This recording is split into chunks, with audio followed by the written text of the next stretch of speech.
how you saw some random woman in the park, clearly in distress. Because she is a ghost, and that is what ghosts are. And it's immediately the ghost is she literally, was a ghost. she might have died in distress, or die with some sort of lasting grief that was then carried on into the spirit world, and she's now walking the streets of Washington, D.C. Carried on into the spirit world along with the rest of her wardrobe. Yes. I don't know why she changed clothes. I didn't ask her. Gee, I don't think that's typical ghost behavior. Do ghosts typically change their clothes? Please leave if there are any paranormal experts, we need Joe here.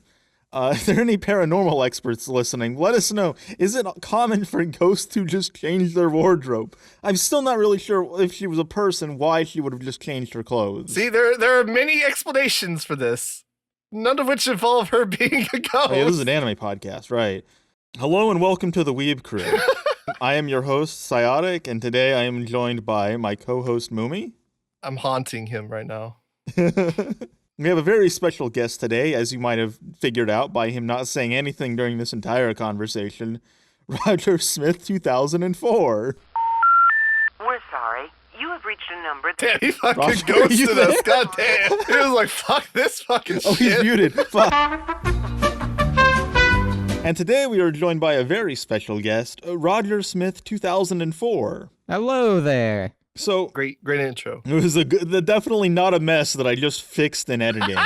So today we are going to be talking about some very topical anime that were topical about 10 years ago. Well, so like I was talking, right? I was talking to people about just like random anime that people don't really talk about. I'm like, people don't talk about this anime or this anime. Absolutely. I realized a lot of them were just seasonals I watched from like 2013, 2014-ish. Yeah. And I was like, you know what? 2013 was 10 years ago. Yes. Let's just do a retrospective, a decade retrospective of 2013. It's been 10 years. Well, I guess let's just like contextualize. So it's been 10 years since 2013. That's a long time. So let's like go over some like, I don't know, what are some things that happened in 2013 just like in the general state of the world? There was the Boston bombings. Obama was president. Again. Obama started his second term. There were like Thanks Obama. There were the Edward Snowden leaks. Those are pretty big. What are some good things that happened in 2013? Nothing good happened in 2013. Probably not. Well, let's see. Let's see if we can find some pros. Oh yeah, did Lance Armstrong cheat? Was that 2013? Oh, I guess so. Sarin gas attacks against citizens of Syria. Turkey anti-government protests. So far we're batting like and a dozen now. Oh, was this the year that Paula Deen like got canceled or whatever? Who? Paula Deen, like the cooking lady. She was like really racist. Oh yeah, like the largest tornado ever hit a town in Oklahoma. Detroit files for bankruptcy. Oh yeah, that's right. George Zimmerman acquitted. The federal government shuts down. Oh, God. Yeah, the government shut down. I remember that. Supreme Court, I guess, legalized gay marriage. All right. Yeah, long story short, 2013 was a fantastic year. Fantastic year. I think the best thing that happened in 2013, of course, was Margaret Thatcher fucking died. Amen. Oh, really? So, That was 2013? That was 2013. Yeah, it's been 10 fucking years since that bitch has been dead and buried. For some reason, I just assumed she died before I was born. Well before, yeah. I think also Nelson Mandela also died in 2013. Wait, wasn't he already dead? No, we're not a paranormal podcast. We're not gonna do the Mandela effect. You're the fucking ghost. Yeah, because I thought it would be like an interesting story. I didn't think we'd have to like get into this whole debate about whether or not ghosts exist. And we're gonna talk about, okay, so where were you guys in 2013, I guess? Because 2013 is like the year, I'm pretty sure it's the year I basically started like watching anime because it was anime. Specifically with Problem Children Are Coming from Another World, aren't they? A beloved classic that has endured over this past decade. What's funny is I remember that being pretty popular. It was pretty popular, yeah. So I kind of got back into anime at the end of 2011, beginning of 2012. Right, okay. And like I was kind of watching stuff here and there. I watched Daily Lives of High School Boys and Kill Me Baby kind of while they were airing. I wasn't like following them very like closely though. Yeah. And then I watched stuff like Our Humanity Has Declined and Kokoro Connect kind of around when they ended. And then I watched Chunibyo as it was airing. and that was like the first show I kind of was following. Okay. And then winter 2013 was actually like the season that I started following like a pretty substantial list of like shows. Isn't that when you became a NEET? That would have been 2011. Okay, so you were a NEET for a long time. You hadn't been like watching much anime. So I was neat for like 3 or 4 years. And then Roger, you would have been like 9 years old in 2013? Yeah. So what was anime like for you at the time? I don't know. I just watched like a lot of old shows back then. I didn't really watch new shows. Mm. The only stuff like I really knew about was because of Tofugu, the Japanese culture site. They would cover like the seasonals. Okay. So I'd read like what they had to say, but quite frankly, I don't remember anything about what they had to say about any of the shows. And I read that from like 2013 to 2014. I'm kind of in like a similar boat to you then, because, you know, when I started watching anime in 2013, I didn't really have like a concept of what a season was. Wasn't really like aware of sites like My Anime List at all. So I was literally, the way that I found out about shows is I had a friend who watched a lot of anime and would post about it. So the reason that I started watching Problem Children Are Coming from Another World is I saw him post this image, and I'm like, oh, that bunny girl looks really cute. What is this? And then I just started watching the show. He didn't post the bob-haired cut girl breakdancing? Oh, no. That's the one thing about this show that's like endured somehow. The one thing people still like bring up. But yeah, so I was literally just like watching stuff based completely on like a recommendation from a guy I knew. With the exception of Danganronpa, which I found through porn. Fair enough. That's how a lot of people find shit. Yeah, I think I'm probably one of the only people who like read a doujinshi of Danganronpa and was like, oh, it's based on an anime? I'll watch the anime. I think it was also Haganai. I also found that through porn. Fair. But, you know, I've obviously seen more anime from 2013 since then. And yeah, there's some pretty good stuff here, especially some like really interesting, completely deep cuts that no one is really even aware of in any capacity, like Golden Time. Golden Time. Not the Golden Time you're probably thinking of. There's a You say Golden Time, I'm like, which Golden Time? Yeah, exactly. Because you can't even be like Golden Time 2013, because they both came out in 2013. I don't know whose fucking idea that was. Yeah, what a horrible coincidence. But well, yeah, Moomy, this was your idea. So what kind of shows did you want to talk about? You were just like, I want to talk about some lesser known shows from 2013, and I was like, fucking all right, yeah.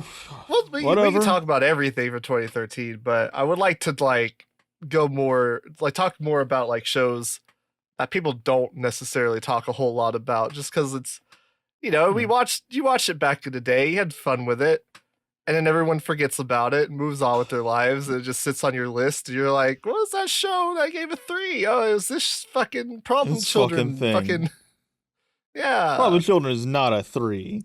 It was not very good.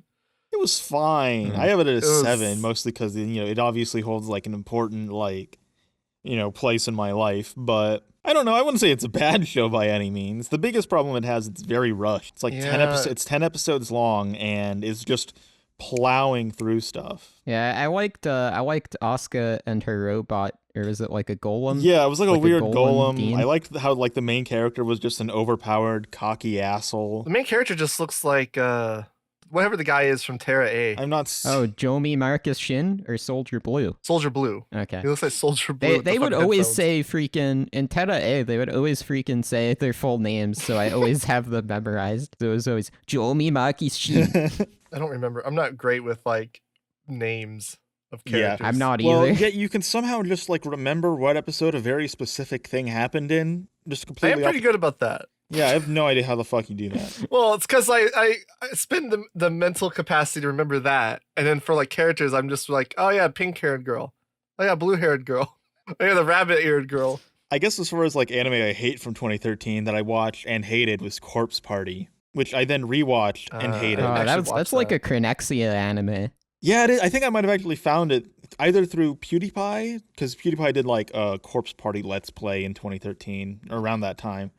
Or yeah, through a Misty Cronexia video. And this is not good. Yeah, I never watched that much Misty Cronexia, so I've never seen it.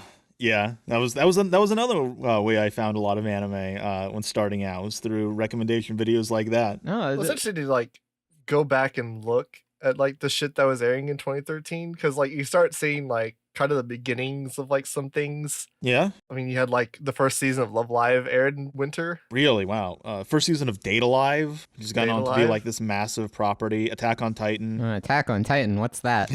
Yeah, well, I don't know what you're talking about. Garden of Words, which was this Shinkai's breakout hit? No, it wasn't. Was five breakout 5 hit centimeters per would second. have been Yeah, that was it would okay. have That was a been bit before. Okay. 5 centimeters. Well, honestly, I think it's Voices of a Distant Voices, Star, yeah. really. That was also But- really big. I don't even care about Voice of a Distant Star. I didn't care about Garden of Well, Words. I'll tell you, I did like the What the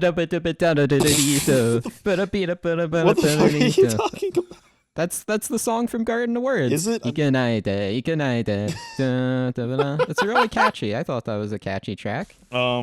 That's the ending theme. Yeah, I have no idea what you're talking about, Roger. Sorry. Yeah, I have no idea. We're just like, what the fuck? Oh, I'm sorry, man. you obviously weren't paying enough attention to the film. Is Clearly all I'm not. saying. I was too distracted by all the feet. I was too Listen. I was too distracted by the pedophilia. No one really talks about that. That's like a groomer movie. Yeah, a little bit. Well, you should have been distracted by the words. Oh, the Garden of Words. I understand. No one ever talks about Kara the animation. Fuck is Kara the animate? What? I don't know. It's just What the fuck? The poster just has Yeah, live no, action. we'll women on explain what the fuck it is. it. I can't. Okay. I'm just saying no one talks about it. Oh, okay. I guess we won't talk about I it. don't even Instead- remember. I don't even remember. Oh, let's talk airing. about fucking. All right. Well, Roger. All right. I was just gonna say, if we're talking about like stuff that no one talks about anymore, do any of y'all know what Naruto Filler aired in 2013? What Naruto filler aired in 2013? Shippuden filler? Yeah, some classic Shippuden filler. Was that like All right. the No, but I robot? know we had Rock Lee's Ninja Pals was airing in 2013. Did the Oh, robot dude. Naruto All right. episode come out in 2013? No, even better. All right, Even it was, better? It was the classic Naruto filler. So this is the Great Ninja War. So they thought it'd be a good idea to bring back all these old characters. And you might be thinking to yourself, oh, you're gonna bring up the Sound Ninja guys returning. No, I didn't like that arc, but I'm not bringing that up. I still think that they did like nothing really interesting with the Sound Ninja guys from the Sasuke retrieval. That's not my problem. My problem is they had this like 3 or 4 episode filler arc with this dead character named Yote, who like is like this rain boy. It's kind of like an Anohana story, but with Naruto characters. And it's like but it's more, I think it's more influenced by like Tezuka's Amefuri Kozo, where it's like Interesting. Orochimaru, this boy was killed, then Orochimaru revived him back to life to go like destroy the Leaf Village, but he ends up befriending the kids in the Leaf Village. And apparently, originally, Naruto and all the other kids were friends. But because the Rain Boy showed up and then he almost drowned and then like they saved him from drowning and he like erased their memories, because the Rain Boy erased their memories, they started hating Naruto. What? That's apparently what's supposed to happen, and that's apparently what they said in the Amefuri Kozo episode. I remember watching them and I was just like, what were they thinking? Like, I was just like, what? Boom, you remember So this? you're I have not telling seen me- Naruto. I don't. So I was just thinking, like, so you're telling me, like, the whole crux of the show could have just never happened had this freaking Rain Boy This Rain Boy not not died? shown up. Yeah, not shown up and freaking foiled all their plans. Huh. That's weird because 'Cause, usually I mean, filler is even not if like you- that, like, it doesn't like retcon stuff. Oh man, Naruto filler does that like all the time though. Really? Oh. And Naruto It does is it a all over the lot. fucking place. But honestly, I kind of wish they had done more stuff like Mecha Naruto. Mecha Naruto was dope. Okay. That seems, it seems Yeah, we talked about that kind of stuff with Shades. yeah. when he had him on. I don't want to repeat Uh, conversations here. No, we didn't talk about Mecha Naruto. Well, you mentioned Mecha Naruto. I don't know. I don't want this to turn into like trash taste where like every freaking episode they bring up Bokurano again. Bokurano. Well, Oh, dude, have thankfully you seen this Bokurano show? did not It's come out really in obscure. 2013. Bokurano? No, that's like every freaking episode I've seen a trash taste. Like every time I run into it, they're just randomly bringing up Bokurano Well, again. it's because they keep playing the OP in Japan on the radio. Oh, they do? Yeah, Yeah, we didn't you say Uninstall you is hear a the very song on the popular radio. song. Yeah. Like it plays a lot. I didn't know you listened to Japanese radio. Well, you'd hear it a lot, like when you would walk through Japan. Like it would be like on radios, people would play. So I'd imagine Japan radio, it did the loud, and then they started talking over the first 15 seconds of the song, and they're like, "Oh, we're giving away tickets if you're the 100th caller." This next they do banger that is a from the newest episode of Bokurano.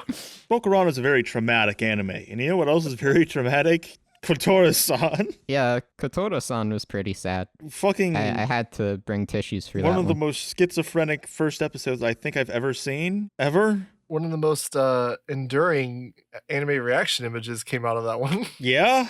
What the fuck was this anime?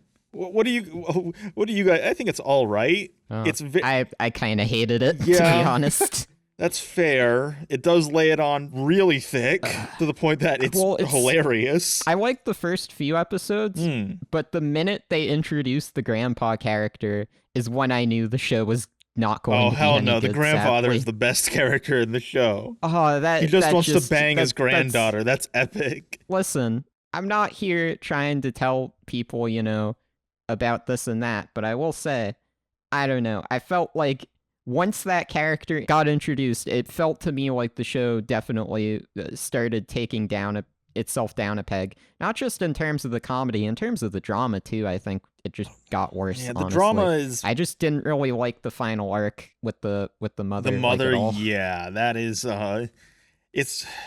I don't know how I feel about Kotora's forgiving her mother for that shit. Cause holy fuck! If you have not seen, just watch the first episode. If you've not seen Kotoura-san and laugh, it is unintentional comedy gold. Oh, I thought it was actually really good the first few episodes. I really enjoyed it. And Really, then you liked how? all of a sudden I really didn't. As somebody who didn't watch it and was listening to the discourse around it at the time, I remember the first episode people really liked that one, and it just people didn't like it after that. Yeah, I don't really have a problem with drama being necessarily over the top. I mean, it didn't really bug me. I think that the content was interesting, and I liked the dynamic between the two main leads. Yeah, well, that's I think is the better part of it. Well, because there's an interesting healing aspect to the show because it is really fucked up and dark. And then you contrast that with just this lighthearted classroom club comedy, which creates an interesting, healing dynamic is what I would say. Where it's like, okay, I just want to see this character be happy because holy fuck, they do not deserve the shit that has happened to them. Yeah, I was busy watching Jijebu instead of Kotoura-san. Oh god. Oh, that show's freaking awesome. That is I love the that fan show. favorite from that season, I think. I mean, obviously you have Chihaya Fudu, which is the critically acclaimed show that season. Yeah. But Jijebu's held up pretty well, I think, as far as popularity. No, it was so weird because I watched the special episode way after I watched the show, and I was like, this is just gonna be another one of those comedy special episodes. But I didn't expect to get hit so hard by the show. It was such a gut punch, even the special of just wrapping up the show. They came to New York. There's the scene at the end of them, the shots of the empty classrooms at night. Yeah. And just the fact that you had this kind of this point in time where you all sort of came together and you had your fun little hijinks, but just seeing that all just empty and gone. That's kind of it gave me a similar feeling to the ED of Karakano, where I feel that similar kind of haunting feeling when they're going through this empty school of we had our ups and downs, we went through all these moments, and then it's ended, and all that's feeling left of is just liminal space. Yeah, it's just that feeling, and the space is a good way to talk about Jijebu as well, because a lot of it does just take place in the club room, and the adventures they're taking on these kinds of adventures within that room, and kind of anything goes. And there's a lot of great hairbrushing and bullying. It's great. Yeah, it's also kind of all undercut by the fact that half of them are just Walmart discount characters of other characters. I don't think so. Oh, you I got think they're Walmart good Taika. characters. You got Walmart Steinsgate Kirisu. No, He's not Walmart is not a Kirisu, brand. You're what? thinking of Great Value. Oh, great Val. Okay. I don't think she's really like Kirisu at all. What? I mean, she's like Just the 'cause- computer stuff. She does the sweater around her shoulders. Yeah, but she doesn't really like act like her. Eh. I guess it was like makes general her dating. great She's a value. lot more like Kuru Sou is definitely like a lot more like aggressive, whereas there's kind of a certain elegance that's not present. You can see it kind of in her ED actually. And she does have a good. That is a show that does like different EDs, and Yeah. it does have like a good ED for her. Yeah, her ED is probably my favorite actually. I really like that ED. What's interesting is that And I don't know, are you saying like Kirara is like bad? Like a discount version? Because she's like she doesn't even speak like proper sentences, doesn't she? who the cat-eared girl. I don't know. Yeah, the cat-eared I girl. feel like she would be of something, but I don't actually know what she would be, so I can't speak also, to it. I think saying that Mao is like discount Taiga is kind of unfair, because like one of Mao's dynamics is the dynamic with her sister Megumi. You know, she's like really into being the little sister, so she'll like dress up as like a younger girl to get like the discounts at like the diners. And then like you have like the main character's sister kind of getting like jealous in a way. I don't know. It's its own thing, I think. It's a superficial observation, but it's just a joke. I don't know. I'm just gonna be playing defense, obviously, because I think it's like a phenomenal series. But I didn't hate it. I liked it all right. It's like kind of like the start of like Dogakobo's like stint that they kind of went on. Well, I think the real start would have been Yuri, right, from 2011. But yeah, I mean, because I guess like where I'm kind of coming from is like the director of Jijabu went on. This was like his first directorial work, and then he ended up going on to doing like New Game, Engaged and Identified. He did a scene yesterday, and then he did an episode of Bocchi the Rock here recently. oh. He did episode 2. Yeah, I did not pay attention to any of like the staff for Bocchi, so I didn't know who did what. Yeah, I only realized that when I looked at his credits, because I was like, what did he end up going on to do?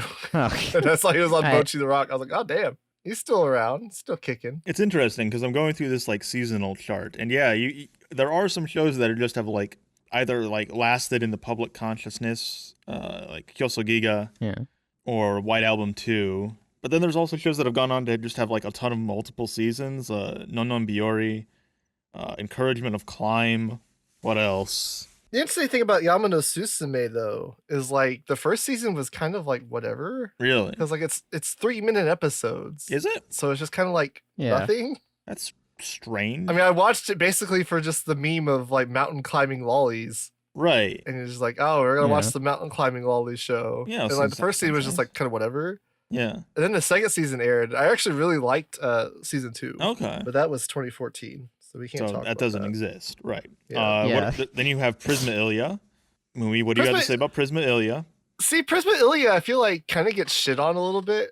I find it an interesting like meta study because it's kind of just like Nanoha, right? Because it's like a spin-off of like one of the little sister characters. Yeah. Right. Like a magical girl spin-off of one of the little sister characters from a visual novel. And you put but it then in a like horse it structured outfit. itself very much like Card Captor Sakura, which season 1 was just like whatever. It was fine. Season 1 is like as erotic as some of the other stuff in the show. Not really. I mean, there's like some jokes here and there, but it's not. It didn't lean into that kind of eroticism as much until they introduced season 2 when they Kuro's introduced character? Kuro. Yeah. Yeah.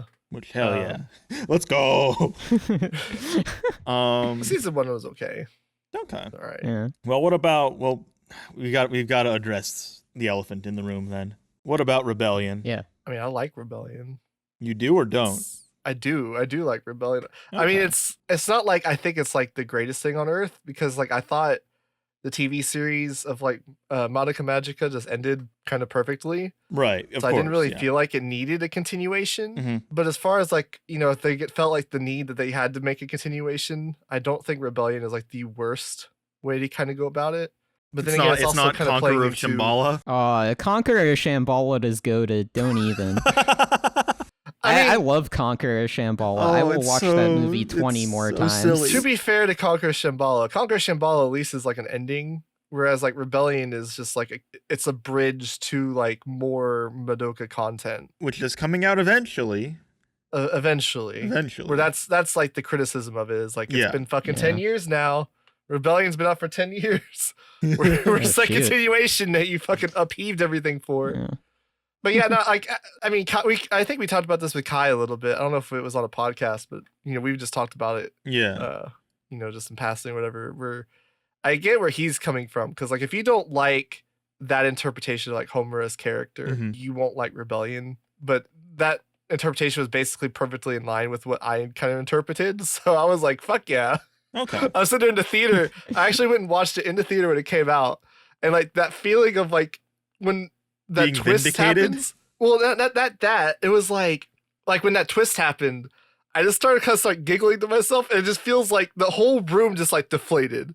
And there's like this palpable like emptiness in the room, and people are like, oh, what? There was like, so you were getting like a bit of like Schadenfreude? Yeah, I was like, hell yeah, this is what I remember. This is what I was waiting for. Oh, that sounds like a great experience to watch everyone else get filtered. Oh yeah. Oh yeah, and you couldn't watch them because you're like we were in a theater. It was dark, but you could just feel The air like leaves the that room. palpable energy of just everybody just being deflated all at once. Huh. I was one of those people, but I'd like to rewatch it because I don't really remember it well. I've not seen Rebellion because I don't like Madoka. Well, I mean, Yeah. that hasn't stopped you before. I guess it has. And I did watch Be Invoked, but that was at gunpoint. Oh, fair enough. Yeah. What else? Oh, Silver Spoon. So what? Okay, let's go back like this way. Like, what was everyone's like anime of the season for winter? Because mine would be Chihaya Furu season 2, but I actually didn't watch that like as it was airing, because like as we kind of said, like I kind of got back into anime like around that time, so I hadn't seen Chihaya Furu season 1 yet. They're related. I really liked Little Witch Academia and Death Billiards. Oh yeah, those came out. But those are also. Oh yeah, that like, was the anime training project for that year. Yeah. Right. It was Little Witch Academia, Death Billiards, Rio, I believe Rio, and Arv Rezel. Yeah. Were the four. Rio I remember not being bad. Arv Rezel I remember being really boring, but like I definitely think Death Billiards and like Little Witch Academia were kind of just like head and shoulders above the competition. Those are also the two that later went on to get the full TV series. I don't think Death Billiards translated really well to like a full TV series though. Oh no, I didn't like Death Parade. I really liked Death Parade. Oh, I thought the first episode was like promising, and then the second episode was just like it explaining everything that was going on in this first episode, and I was just like, this ain't it, Chief. I ain't down for this. I think it works. I think if anything, I think my main reservation with Death Parade is that it kind of sets up all like this broader sort of thing that's going on in the world, but it never really capitalizes on that, essentially. The reason why I didn't think it worked was because like the first episode had like almost an unintentionally ingenious setup where like, it sets up this whole scenario of like, you think this guy is a bad guy, but then like it turns out that his wife did cheat on him. So like it wasn't unfounded. And so like it kind of puts you in this weird gray area where it's like, you don't really know what happened for sure. Yeah. And you're just basing the judgment based on like just how things played out in that moment. But then it's explaining to you that no, they know what happened. They have like it comes back and it's like, oh no, everyone like it's like, oh, it's that's like really they know. fucking lame. But I think that kind of puts that's kind of like the core conflict of the show, which I think is interesting, is, it kind of puts the Arbiters in this sort of morally dubious position as well, which is what a lot of the show ends up dealing with, which I guess if you don't like that. Well, from what I remember, like the point of it was like they couldn't really get the whole picture. And it was like they were just supposed to be judging them by their character as presented in that moment. But so they know like the information of their past life, but they don't necessarily know how they're thinking or feeling when they're in the bar. Right. And then, but I think like in terms of also just like the individual stories for all, each of the episodes, I really like those. I don't know. It kind of, I think you kind of got to the crux of kind of my problem with it, I suppose, was that I did somewhat feel as if like the world was kind of undercooked. And I felt a little similar about like how Decadence kind of came through, where it feels to me like some of the characters feel kind of weird, in a sense. I specifically remember there was that Gairu character from Death Parade. Yes. The girl? She sticks around, and I'm like, what is she doing here? Yeah, she sticks around with the redheaded guy, which is an interesting dynamic. That it's not fully. I like what's given though. That's kind of my problem with Tachikawa originals in general. I always feel like there's just something missing with like he sets up these like great worlds, but I always feel like there's just like something like that's uncapitalized in them. Sure. I guess is the best way of putting it. And then Little Witch Academia, which Mumi, you like the OVA but not the show, if I remember correctly. What? What? Well, I gave the show a 7. I gave the OVA a 6. I don't really? remember. Okay, I guess I had your opinion backwards. I mean, I said I didn't like the OVA. I like the OVA too. Well, I think that might also just be like a common opinion in the circles we hang out in. Might be a Mandela effect. Yeah. Oh, I see. That was the other movie that died. Was replaced. I don't know about you guys, but I watched the TV series first, and then I went back and watched the OVA, and it was interesting to see all of the little things that were set up in the OVA and then kind of fleshed out and expanded more in the TV series. Yeah, I watched the OVA first. I watched it when it came out. I've never seen the TV series. Really? TV series is good. The thing was, I watched the OVA, and I thought, it was a solid OVA. Nice little project. I thought it was really well made. Then I watched The Enchanted Parade, which I have when not that seen. had released, and I thought that was fine as well. I know some people felt like it was a step down from the first one. I thought it was about as good.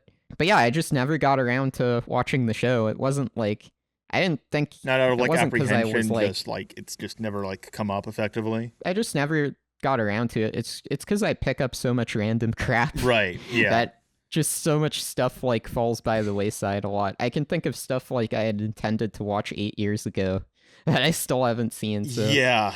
Well, I mean, a lot of stuff that I watch nowadays is basically dictated by like, is there a group watch for it going on?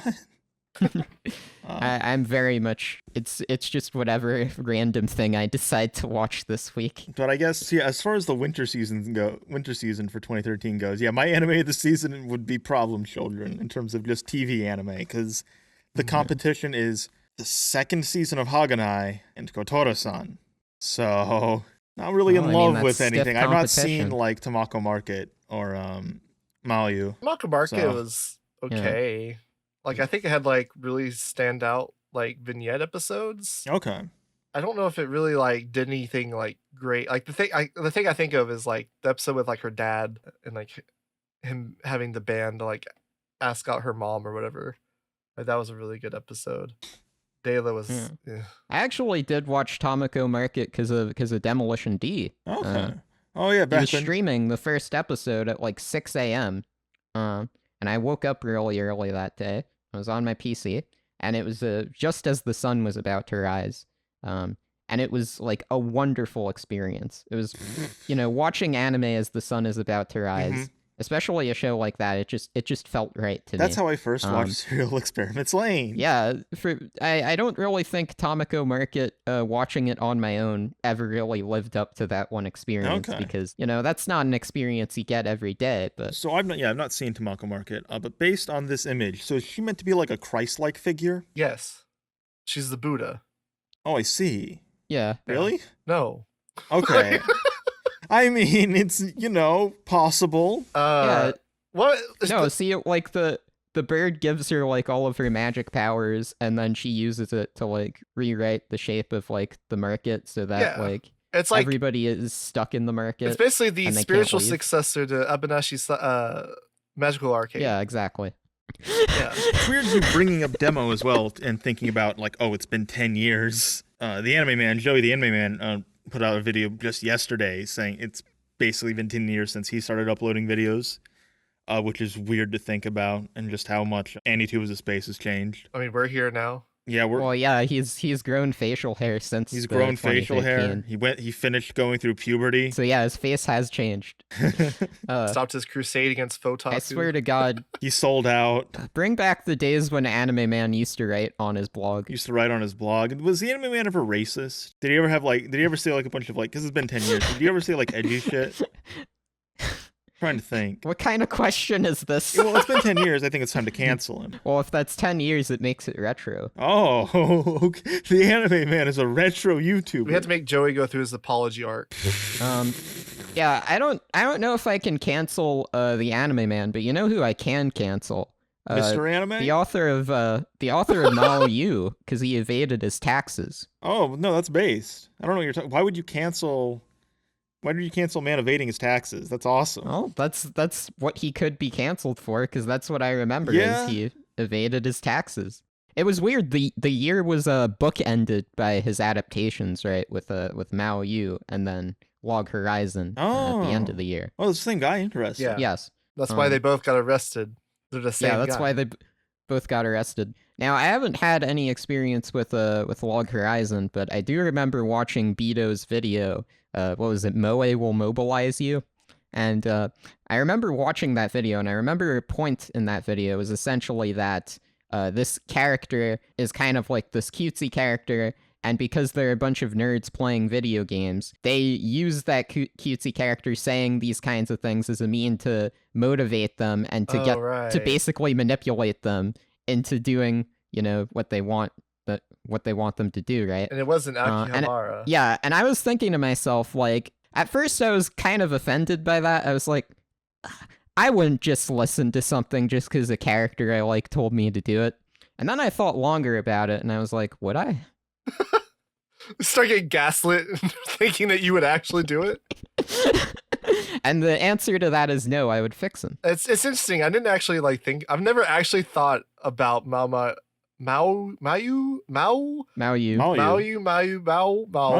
Yeah, well, they're all called by like their class, right? Because he's called Yusha, she's called Mao, right? Yeah. Right. Yeah, I never thought about that in Log Horizon being like connected in that way. Yeah. Even though like I did watch both, like it just never occurred to me. I guess. Huh. Like, oh yeah, they bookend each other. That was an interesting. I mean, it's basically just like.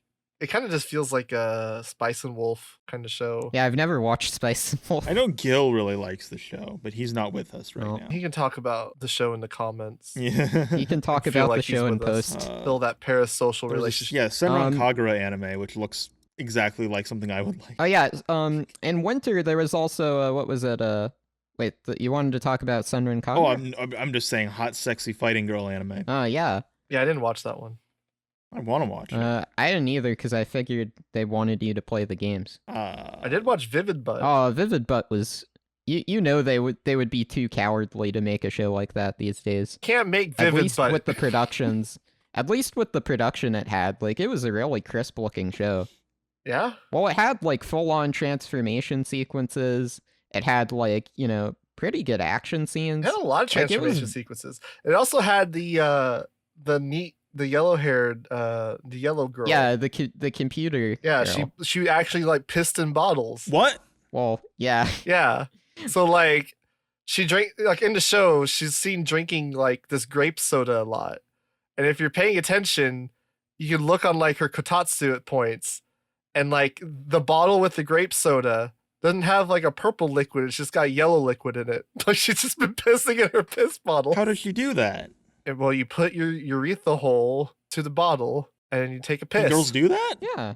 Yeah. I think anyone can do that. Well, I figured it would just be easier for guys since you have a hose, but it's just like a hole for women. So yeah, you just put the hole to the hole. Well, I guess if you use like a funnel, that might make it easier. I mean, sure, but I mean, the hole is. I mean, you can just put the hole like. What? Send us a video of you. If you are a woman, send us a video of you pissing in a bottle so we know what that looks like. because he's clearly never seen a vagina before. Speaking of never seeing a vagina and crusty neats, you had Sasami-san. Sasami-san was another one that's kind of special to me because a good friend of mine who also makes content or made content at one point who it's been a good friend of mine, Rags Anime. He loves Sasami-san. Like, Sasami is, like, one of his favorite characters, because he's, like... Oh, is this like a Shinbo deep cut? It's from the light novelist, Akira, who also did Kyoran Kazuku Niki. And is, like... It's interesting, because he's called Akira, right? And there's a kanji with like 3 sun kanjis, but he just spells it with the 3 sun kanjis, What? not like all 3 of them together. So it's just All right. the Yeah, I It's see kinda- that. but yeah, so It's kind of interesting. Interesting stylization. He wrote Sasami-san and Kyoran Kazuku Niki or whatever fuck, because they're both kind of like Sasami-san wasn't really that popular, but I feel like the other one was KK and I'll call it. yeah. That one was kind of popular like back in like 2007-ish. Like I mean, it wasn't like Gurren Lagann or Code Geass popular, but it had a It's funny how it became popular here before the anime released. yeah. Well, that's what you said. What? What the anime came out in 2008. Oh, that's what that time period. Like that, I don't remember what year it came out specifically, but like that time period, it was pretty popular. Yeah. And then like by the time I got into anime in like 2012, like it was already kind of Oh, forgotten. fucking man. I just know it because people would stream it. Oh yeah, I wanted to talk about Man Girl. Okay. So Man Girl is freaking epic, okay? So It's about it's a man based girl? off yeah, it's about the girls who run this manga publisher, and the manga publisher they're running is like the real publisher for Man Girl. And so like you got kind of wacky stuff, like they did an episode where like there's the gravure idol.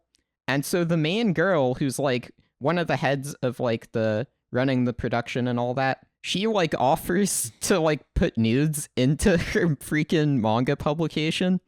I'm like, what on earth? But there's something kind of more interesting. So they go to Kamike, and there's a promotion for freaking Draku Riot, the visual novel. And then there's another kind of thing where it's like they're looking through the corrections and they're having trouble like correcting all the manga. And so they're under a lot of stress. And what do you think they start eating together? They start eating ramen.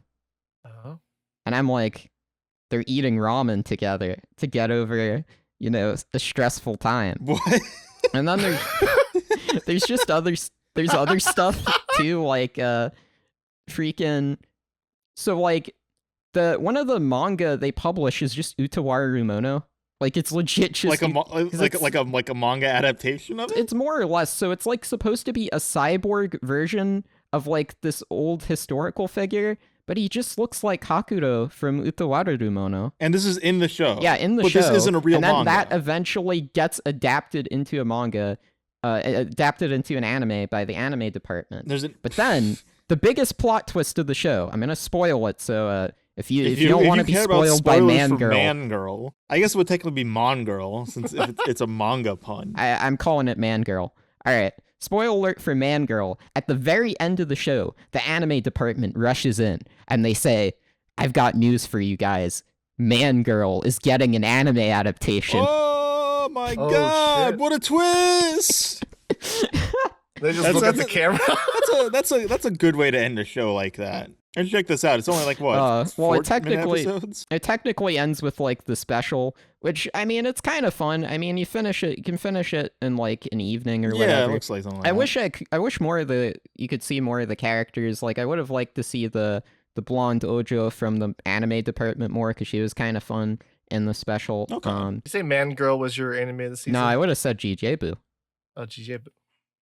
Fair What enough. about you, Mumi? What's your anime of the season for winter 2013? Well, I mean, like I said, Shihaya Furu 2 would be, but I didn't Okay. watch it at the time. So at the time, I guess kind of Yama no Susume and Jijibu were kind of the two that kind of lucked into it. Okay. Yeah. I didn't watch seasonals until Space Dandy, so Damn. How you watched like 100 things from 2013?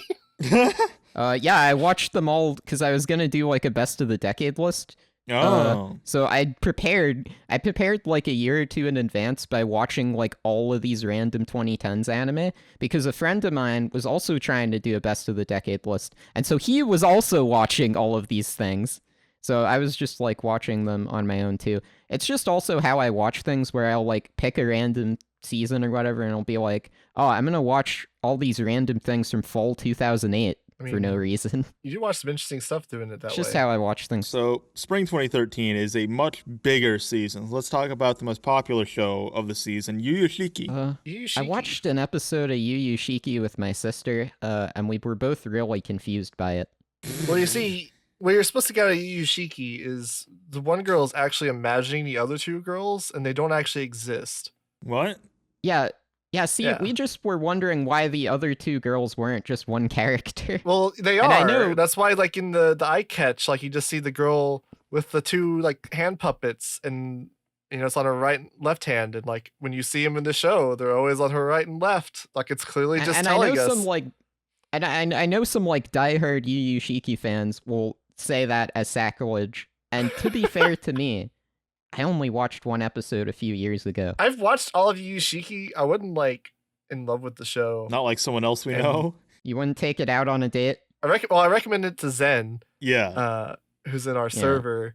And apparently he watched it because I recommended it to him, despite the fact that I scored it low. And it ended up being, like, his favorite show. Yeah, he fucking like, loves one of it. his favorite shows. So yeah, I mean, don't take my opinion on Yu Yu Shiki to heart, okay? That's all I'm gonna say. I mean, we all know the actual, like, juggernaut that season was Moromi-san. Oh, I thought you were gonna say Gargantia. No, it was Moromi-san. The comedy with the mermaids. I thought you were gonna say Gargantia because Juggernaut Gargantian. Yeah, see, that would have made more sense. That would have made more sense, but you're not a very funny person. I mean, I wasn't thinking on that level. What about Valvrave? Valvrave is something that I kind of been aware of for many years now, because from what I understand, it's fucking insane and hilarious. Valvrave was like, I actually like Valvrave more than Code Geass. Yeah, I'm split on Valvrave. Like, I think it's just, my problem with it, I've explained it a few times, but it's the first time you're hearing it being recorded. My problem with Valvrave, it feels like the two halves of it are they feel kind of incongruous with each other, because like, there's like a lot of themes that are added to the second half that aren't really in the first half at all. So I think it's like an interesting show, because from what I recall, Okochi, his intentions with it were like to see like the idea of like a bunch of high schoolers more or less forming a society. But then a lot of it is also about kind of like memories in of itself, and like the memories of like a school life, and sort of by going onto the battlefield, you're sort of sacrificing those memories, because the vampires, right, they start like losing their memories, if I recall, when they start like piloting it. It's the memories are like used as fuel for the robots in that show. Okay, I was thinking of Cross-Ange, by the way. What? That's not even spring. That's like... That's a different year, but listen, all right, it's clearly closely associated because it's high on the recommended on AniList. I mean, I don't even engage with Valvrave on that level, like where I'm even thinking about those themes. I just engage with it as like, it's a funny samurai robot that commits seppuku for its special attack. They do commit harikiri, right? Yeah. Harakiri, excuse me. And like, I like the fucking the school shit was actually like better integrated to me than like Code Geass. Like, everyone watches Code Geass for, like, that kind of spectacle, like, train wreck kind of thing. And then, like, everyone kind of tries to, like, justify, oh, it's actually, like, really well written and, like, super cool. And it's like, no. I mean, Valvrave is, like, worse written, I would say. But it's, like, more entertaining in a way. Like, schlocky? I remember the neat character in Valvrave. Oh, yeah, the one that's, like, she's not even, like, neat. She's, like, terminally antisocial, where, like, when they introduce her, she's just, like, going, like, she's just, like, a fucking creature. Oh, she's awesome. She was like non-verbal, I think. And then like you had the fucking like the whole like the rape scene where everyone started calling it vulve rape or valve rape or vulva rape. Yeah, there was what that. The fuck? Yeah, he just like, I don't know, that I guess like the inner like pilot mecha vampire demon thing or whatever like wanted to reproduce. And so like there's just like this rape scene in the middle of this like happy like fireworks thing or like yeah, it's like I think it Movlov, was trying to show like the powers when they aren't kept in check or something like that, is my guess. I guess that's if you're engaging with it on like a deeper level. That was kind of lost on me, to be honest, because that's another one of those things where it feels like they include it and it felt like they wanted to do like follow up with it in a more like dramatic way, but they kind of just don't. No. It feels kind of like past a certain point, and you know, maybe I'm wrong about that, but it felt like past a certain point, they just quietly drop it and move on. I mean, she does get pregnant. I mean, she does have a kid.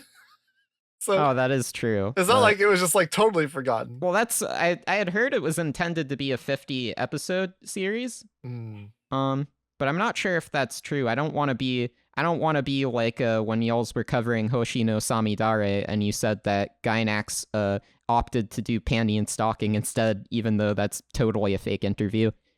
I don't want to be like that. Are you calling us out right now? What the fuck?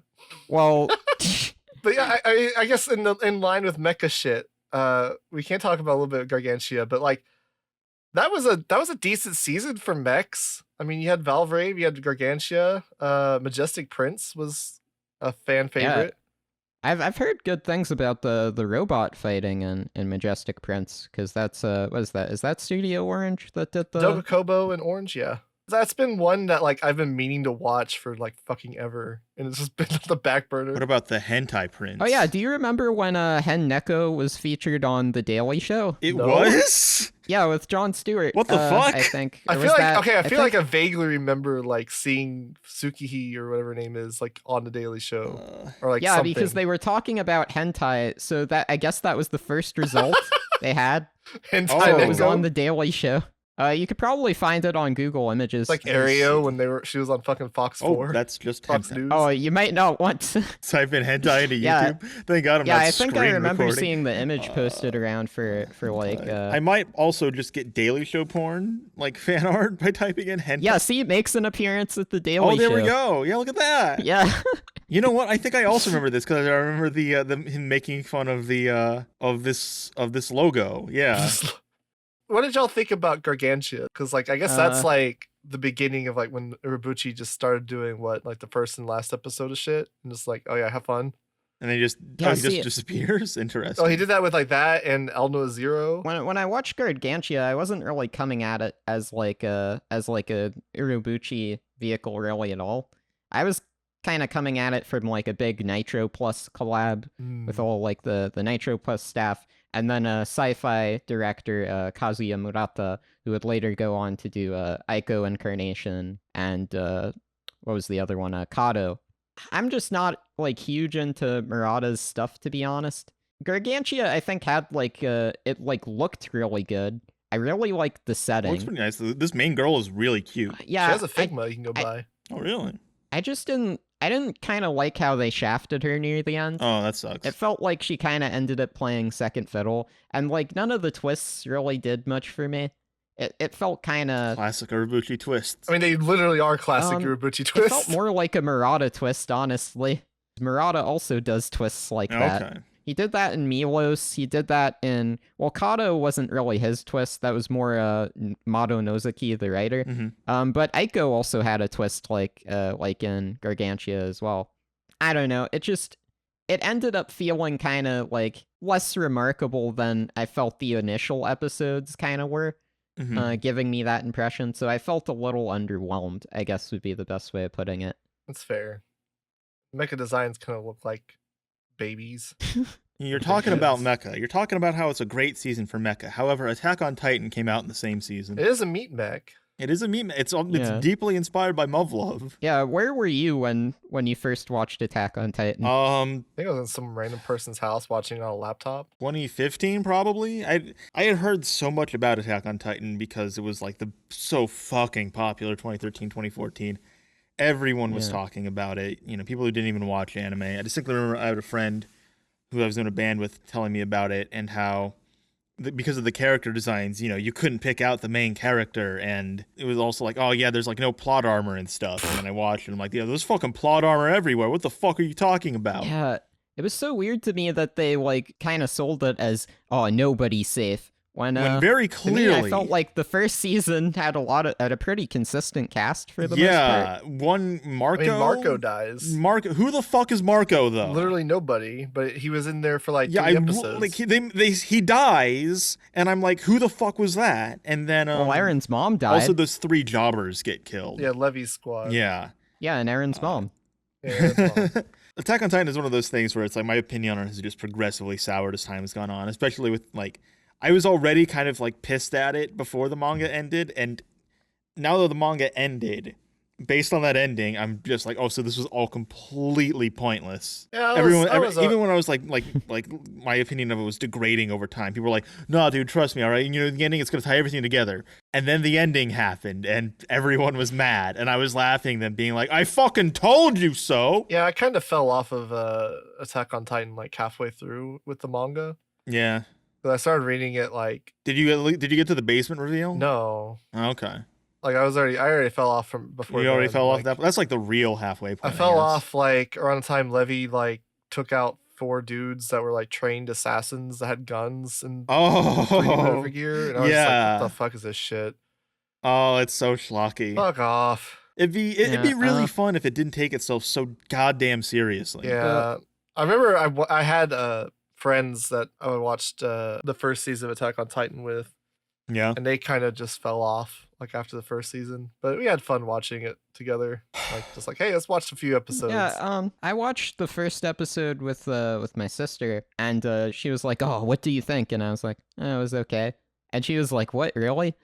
Because it was like the big cheese at the time. This was like 2014. Was when I watched it. Yeah. And I don't know. To me, I remember not really caring for the pacing of it, because I remember it feeling like very up and down, I guess is the best way to describe it. It does get very drawn out, like especially with like the boulder shit. It's one of those things where it gets drawn out, but it's drawn out in service not of like character development, but just action set pieces. Yeah. The thing that I think would have really helped my enjoyment of the show is if you just had a lot more moments of the characters not in a crisis and just sort of like dicking around and bantering. Yeah. Which you do get those moments, and those are, I think, some of the best moments in the show, but there just aren't enough of them, in my opinion. Yeah, you should have had moments where it's set in a junior high, and Oh, exactly. Swinging the Attack on Titan junior high spinoff. But this is reminding me of a 2013 story I have to tell. Okay. Because I was at a convention. This was like the October 2013. And I was at a convention with my folks, right? Uh-huh. And we were sitting in front of the guy sitting behind us was talking about like anime. So they were saying, "Oh man, Attack on Titan is like the next FMA. It's the greatest thing ever. Oh man." And then they were like, "Oh, Sword Art Online is so bad. The nerve gear makes no sense. This and that." And then they're like, "Oh, Kill La Kill is saving anime." And it felt like, shoot, man, I'm just hearing like all the anime memes from the time. Yeah, that really sounds like what it literally is. Holy fuck, yeah. I remember my folks finding those people really annoying. Well, the meme for Attack on Titan up to it airing was it was going to be the next Sword Art Online. Like everyone kept posting the fucking poster of being like the next Sword Art Online. What? I think they're talking mainly about like popularity and like. Oh, appeal. okay. I mean, certainly in terms of popularity. It's weird people say like Sword Art Online used to be like really beloved and like not thought of as bad. I don't know. Ever since I had heard of it, I had heard bad things about it, to be honest. It was always kind of the punching bag. Really? I had not. Yeah, like ever since like I think I talked about this before where like even when it was airing back in the day, like people were shitting on it. Certainly you had people like, on A, every but episode. in terms of like a very like normie crowd. Yeah. Which is like, because the show is so popular, that's the bulk of its audience. So I remember when it aired on like Toonami here, like I remember not like everybody, but a lot of people were even trashing on like the first half. I remember the third episode in particular, a lot of people were trashing on because they didn't like the fact that there was like a character death before even the commercial break happened. Oh, I don't know. I actually thought Sword Art Online was like overhated for like the first 9 episodes or so. Yeah, definitely. Like I went into it because like I didn't watch it as it was airing. I started watching it like immediately after it finished, just because like I just want to see what people were talking about. Right. And so like I kind of already was going into it with people saying like, "Oh, it went to fucking shit. It was fucking garbage or whatever." It's like, "Oh, let's check it out." And like I thought it was like kind of overhated. I'm like, "Oh, this is fine. I mean, it's not good." But it's not like terrible. It did not rape my family in front of me. Yeah, like there had issues with the writing, like the 2-part like mystery shit. Oh, like, CSI. Oh no, so that's the shit I'm fine with. Well, like the writing of it was not very good. Like the mystery. I thought you were going to complain about the constant butt shots. No, that's one of the best parts. That was the best part. Yeah. Oh, okay. The best part of Sword Art Online was in Sword Art Online Season 2. when it's like zoomed in on Sidon's butt. Sidon's ass? Hell And, yeah. and he's like, wait a minute. And like thinks to like a two-tailed lizard looking at her ass. And it's like, there's two of them. And that's how they solved the mystery. Well, Sword Art Online. To be honest, I've kind of softened on SAO over the years. Absolutely, I mean, same, yeah. like it's really not that big of Well, a deal. there's things that I've come to appreciate it more as I've gotten older. Specifically, I think that the way that the fuck is the author's name? Kawahara? Becky Kawahara? Becky Kawahara. The way Kawahara writes conflict is usually really fucking stupid because often his villains are just comically grotesque and evil, which has a very hard contrast to the way he writes all of his other characters. I think that when it's just like slice of life and it's light and characters are just like interacting and, you know, just relaxing together, I think it's fairly strong, honestly. But when he starts to insert conflict into it and he needs to have someone like a villain to instigate conflict, it immediately falls apart. Any sort of like stakes he introduces are just completely stupid and unnecessary. But when it's just like people cheese on the Kirito, Asuna, Yui like family shit in this first season, like the first half, honestly, I think that might be like the strongest part of that first season in its entirety. No. Yeah, but that was 2012. That was 2012. Let's talk about a different non-isekai that gets called isekai. The Devil is a Part-Timer. The reverse isekai. Reverse isekai. Oh, that was a classic Netflix show. It's like if people had Netflix in the mid 2010s. We talk about how Problem Children did not really like last very long. It was very popular when it came out, but did not last very long. Devil's a Part-Timer was a very popular show when it came out and has somehow managed to remain in the public consciousness inexplicably almost. Enough so to get like 2 new seasons. Yeah. Out of nowhere. Yeah, we've talked about those newer seasons, but I think the first season is pretty good. Yeah, I mean, it kind of came out of nowhere. It was just like a nice, simple. It's a good like high concept, you know. Yeah, just a devil working at McDonald's. Yeah, trying to take over the world. Like, what a novel concept. I thought it was all right. I only watched it like a little over 2 years ago, 2 or 3 years ago, I think. Really? Okay. So I mean, to me, it was just it was all right. This was also one of my first anime. So what you're saying is that you're biased. Yes. The thing though that's interesting, I heard this story apparently. Someone had visited Japan, right, and they took a bus, and the bus driver was reading The Devil is a Part-Timer, but he wasn't paying much attention to the road because he was reading it while he was driving. What the fuck? That's so Jesus Christ. That's why they make audiobooks. Yeah, literally just get a fucking audio, but what the hell? I think they don't let you listen to headphones while you're driving, but right? reading is okay. Oh, but yeah, reading's okay. It's more important to have your ears open than, you know, your eyes on the road. Yeah. Origairu is probably my anime of the season for spring 2013. You know, I never watched that. I really like it. I think it's a very good, like just romantic comedy drama. Yeah. I had really liked it when I watched it because I really connected with a number of the characters. A number of them I like saw in like people I knew at the time. Yeah. I tried watching it again, and I just can't do it because not because I think it's badly made or anything like that.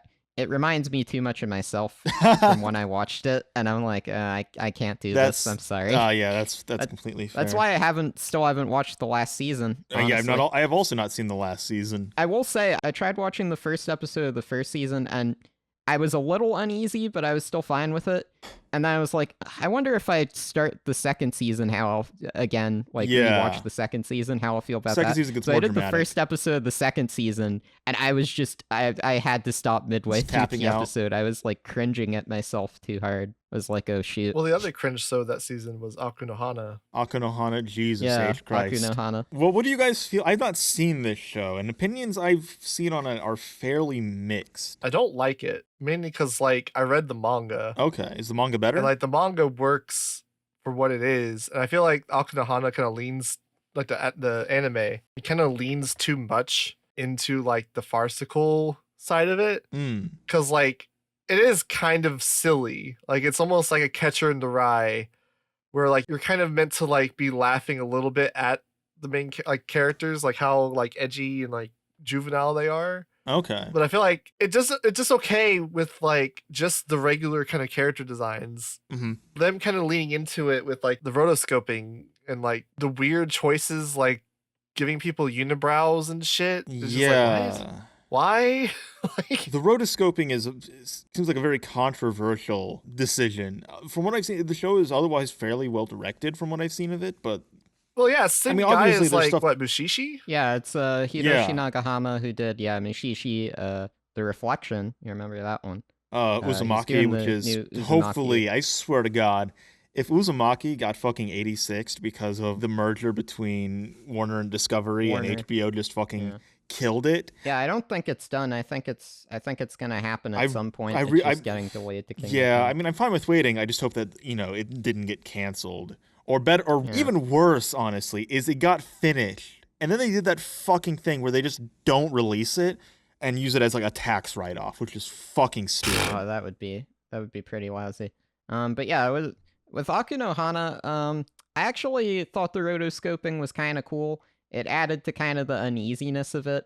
Right, I well, that's really the thing. there's like a 4-minute walk scene. I think it's in episode 12, right? With the big like classroom scene, which is like a huge part in the manga, right? Okay. That has that creepy if I recall correctly, it has the creepy like ED song going, like the Aku no Hana. Yeah, the fucking like weird binaural noises or whatever the fuck. Oh The yeah, talking. that like in terms of tone, it's kind of top notch to me. I kind of just don't really care for Aku no Hana the story too much when don't it either. starts out. Yeah. Because to me, my problem with Aku no Hana the story, I just feel like I get really bothered that the whole time it just seems to me that like Nakamura is just kind of projecting the whole time, but she's like weirdly correct is the thing. Huh. And it just, because like he like accepts those projections, and just something about it to me kind of rubbed me the wrong way. But I actually I did kind of grow to appreciate the story by the end, sort of watching the characters kind of grow through it. Yeah. And sort of end up moving on by the end of the story. And I kind of came out thinking the manga was all right, but like Okay. it just left a really bad first impression on me, I remember. So this adaptation doesn't really get to, when I start turning around on the manga. Oh, sure, yeah. So in that sense, I wasn't a huge fan of it, but I liked the approach. I thought it was kind of cool. It's just to different. like me, like I just stuff didn't that's like different. because it's kind of, it's a TV anime version of like rotoscoping. So like Yeah. it only pays off in like the climax Sakuga moments, like the classroom scene and like little clips or whatever. But like most of the time it's just like their characters just standing in the background, like unmoving, and it's just kind of weird and bizarre looking. Which, I mean, if that's Yeah. the point, like, cool, I guess, but I just Yeah, wasn't it's in for definitely it. not for everyone. Another thing I want to mention from this season is the movie Aura, because I have a bit of an interesting history with the movie Aura. I watched it, and I quite liked it, and then I watched it again, and I liked it again. And so I was like, Aura is one of the reasons I don't really recommend stuff to people anymore. Why is that? Oh, I watched Seiji Aura. Kishi based? Yeah, Seiji Kishi and then Romeo Tanaka, who did like Cross Channel and Okay. Humanity Has Declined. It was based off his novel, and it's another one of those like Chunibyo kind of stories.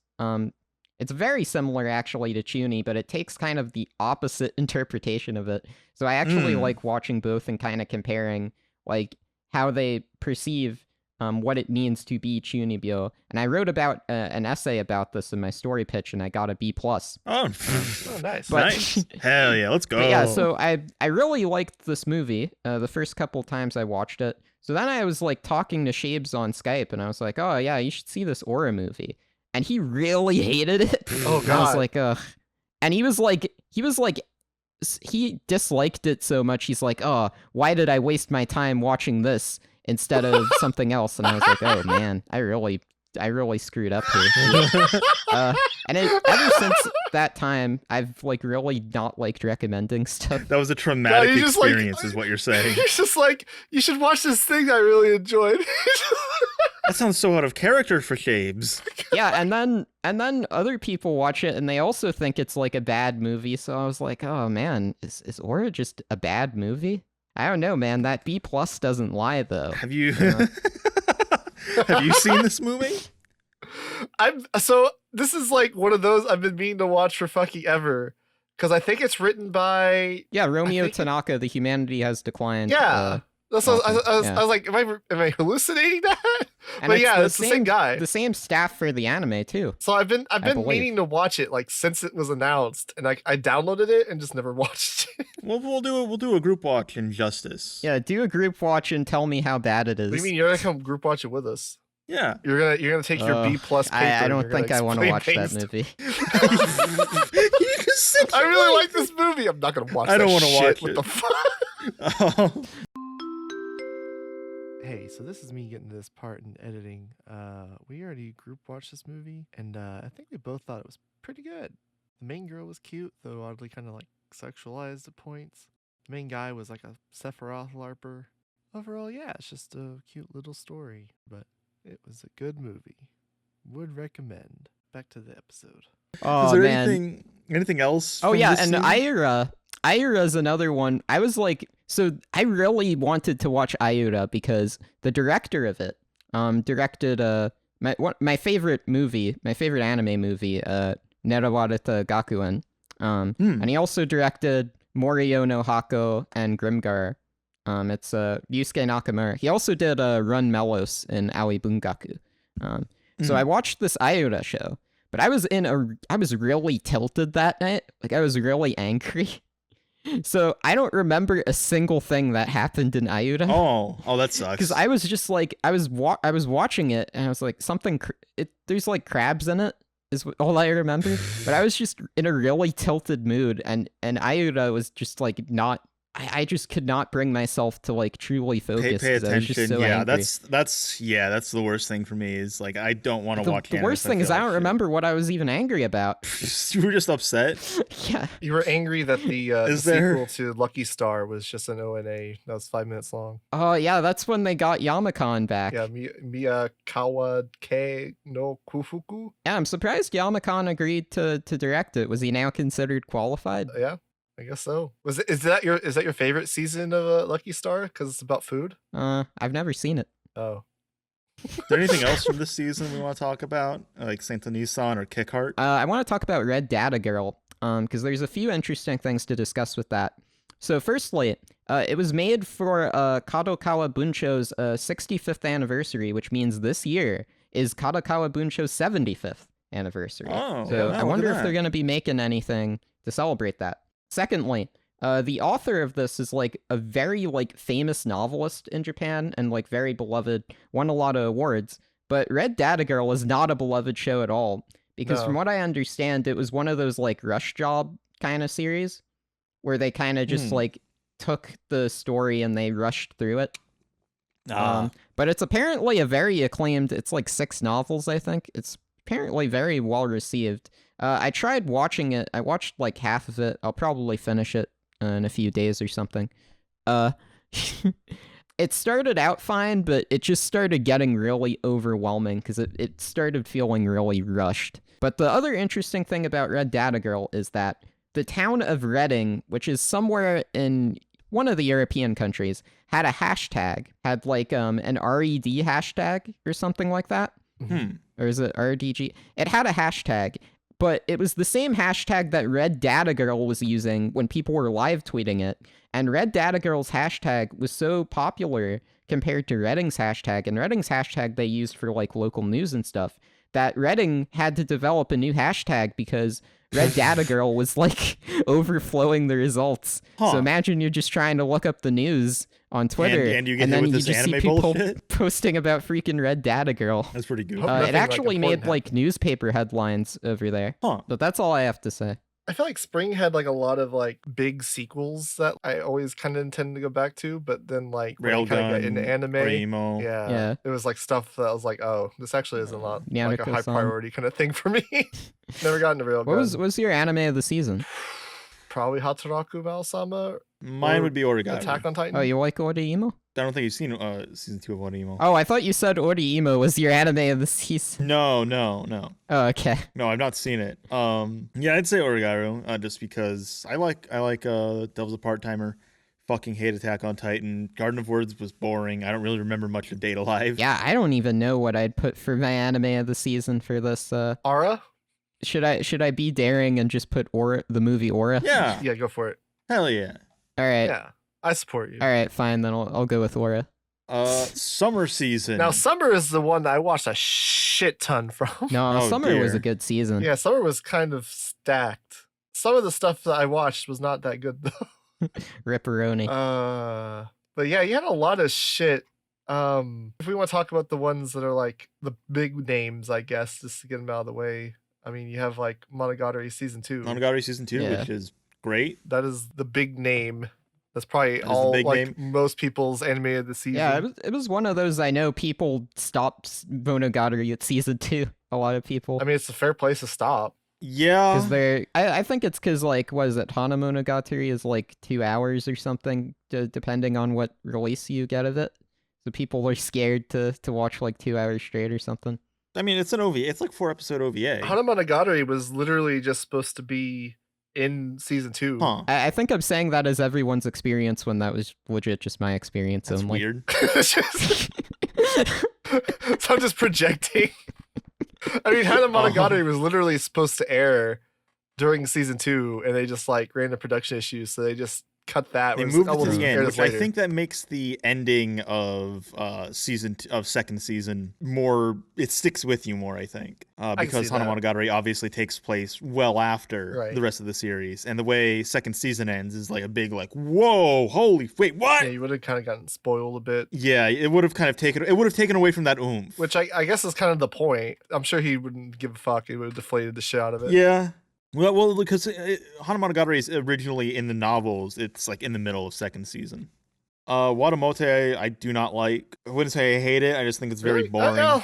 See, it was weird because like Watamote was like, I remember everybody being like excited for it. Like, oh my god, we're finally getting an anime of Watamote. Fucking our manga. She's our girl, bros. Like, and then like the anime came out. It was like, Yeah. like Yeah. I appreciate it exists, I guess, I don't care. but it's not like the greatest. I don't think it's funny. She is not my girl. She's not waifu material I for can't believe me. you don't like fucking. Have I ever told you the Watamote story? No. No. All right, so back when I was at animation school, there was this guy who had like long black hair. He had like a black beanie. He like dressed all in black. And he was one of the guys in my class. He was another animator, and he was kind of quirky. He was kind of wacky. But he was also kind of, I wouldn't say like goth. I would say kind of emo looking. Okay. He was a cool guy. He was one of the few people there I could probably say I could consider closest to probably a friend there, because I didn't really make any friends at there. Right. But, excuse me? I don't know. Yeah, I don't know why. As soon as I said it, I was like, Yeah, right. right. Of course, you're not. You're Right, making- you had no friends, right? No, it's fine. So the thing I remember about this guy is we were on like a class trip to like, because we'd go on class trips for a drawing class. We'd go to like the zoo or the museum, or we went like to the park. We went all sorts of places, which if we went to like the park or the museum, I'd try to find a hiding spot so that the teacher wouldn't come look for me and see that I'm not doing work and I'm instead on Skype. Base. But I was talking to the guy because we were drawing together, and he had on his phone, he was watching Watamote, and he was like, oh, you know, she's my girl. Oh. And he was like really into it. And I was like, you know what?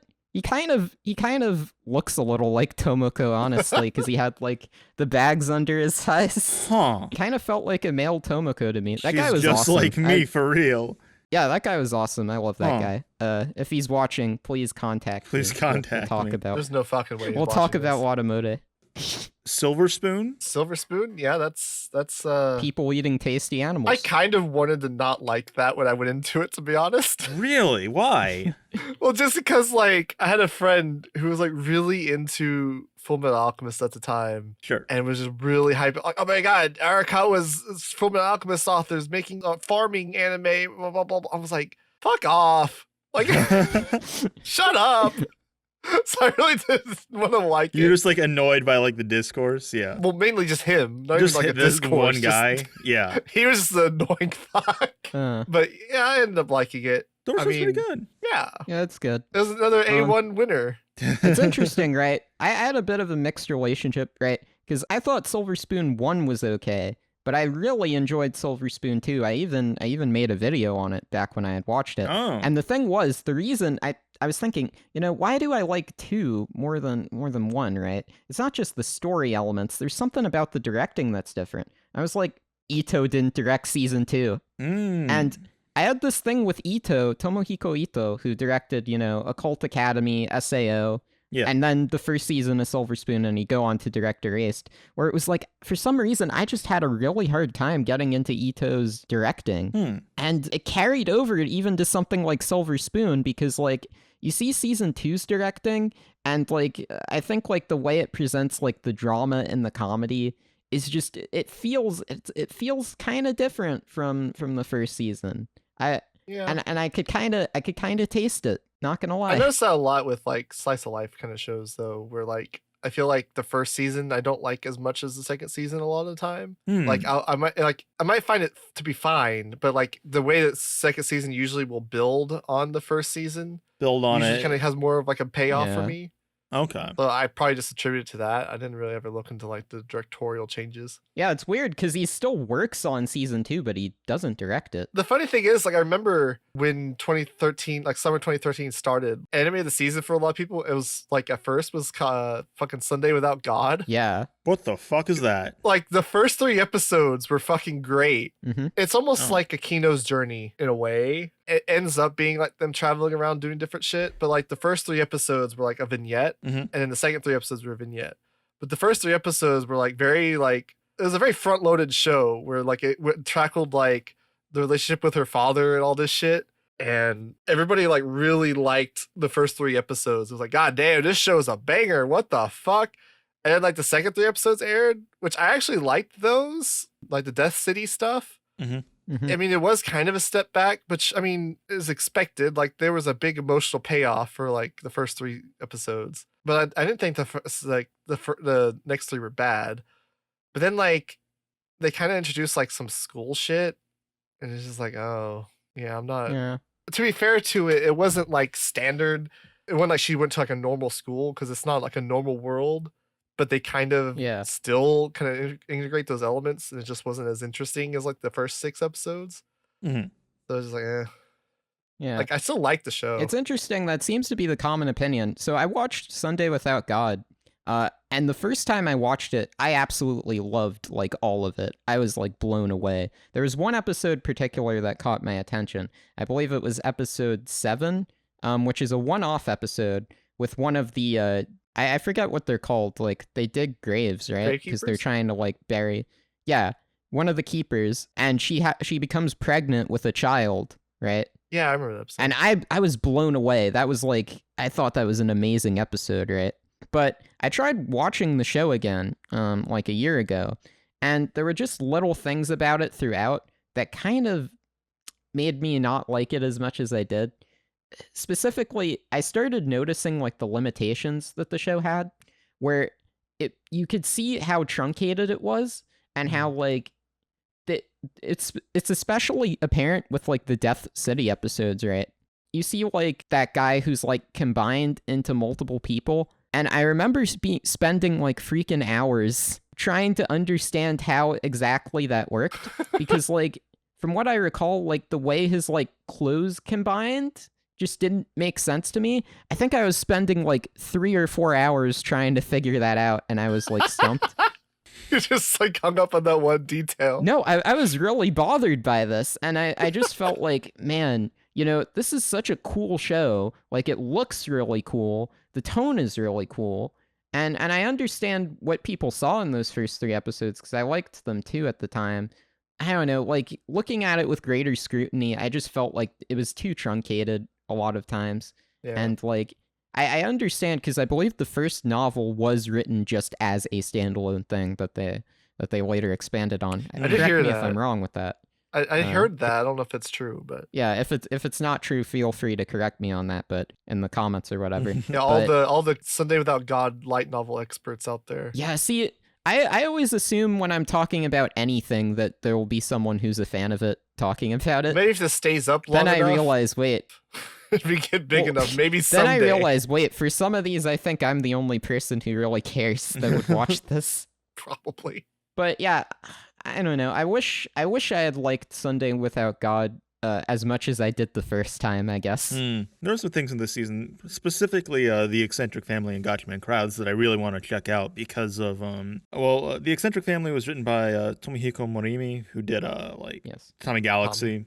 Yeah. And then Gatchaman Crowds, the same director as, Mononoke. Yeah, so Gatchaman Crowds was one that was just, it came out of nowhere.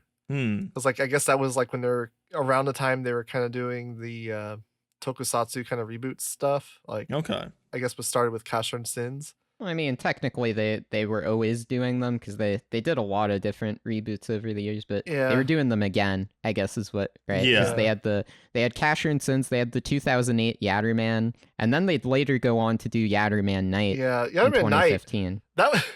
That was another one, almost like Sunday Without God, where the first episode of Yatterman Night was really good.